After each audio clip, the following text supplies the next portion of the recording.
Сегодня у нас праздник, посвященный Международному дню защиты детей и Святой Троицы. Праздник организован нашей организацией и нашими партнерами постоянными храмом Святого Дмитрия Ростовского. Для деток приготовили концерт, мастер-классы кулинарного техникума, мастер-классы Ростовской института защиты предпринимателей, мастер-классы ЮФУ и ДГТУ.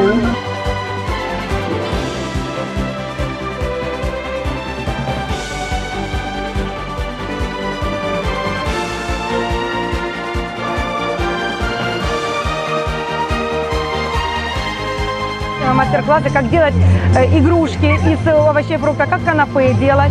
Здесь у нас проходит ГИБДД, мастер-классы рисования.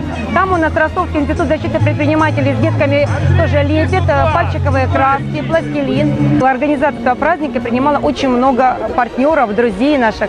Это и грузинская диаспора в Орде, это депутат Мелехова Елена Михайловна, будет заместитель председателя Ростовской городской думы Сухариев Сергей Карпович, салон парикмахерский, который делает деткам прически, мальчишкам современные, девочкам косички плетет.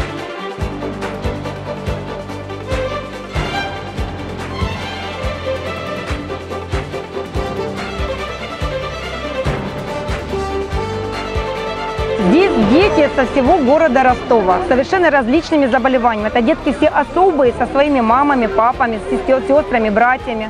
И также есть из области детки тоже несколько.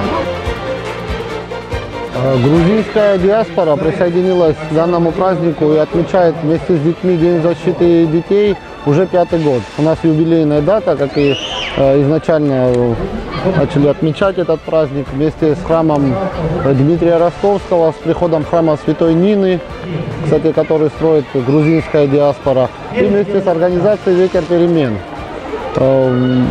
Наше участие здесь, конечно же, добровольно и в благотворительных целях. И для нас это большая честь и радость, что мы имеем возможность принимать участие, хотя бы одним днем сделать веселее жизнь наших маленьких друзей. И мне бы хотелось бы отметить, чтобы каждый из нас не забывал, что после этой встречи мы разъехались домой, и до следующего года все, мы увидимся только в следующем году. Нет, давайте помогать друг другу каждый раз, каждый день, имея эту возможность, и совместными силами, я думаю, это вполне возможно.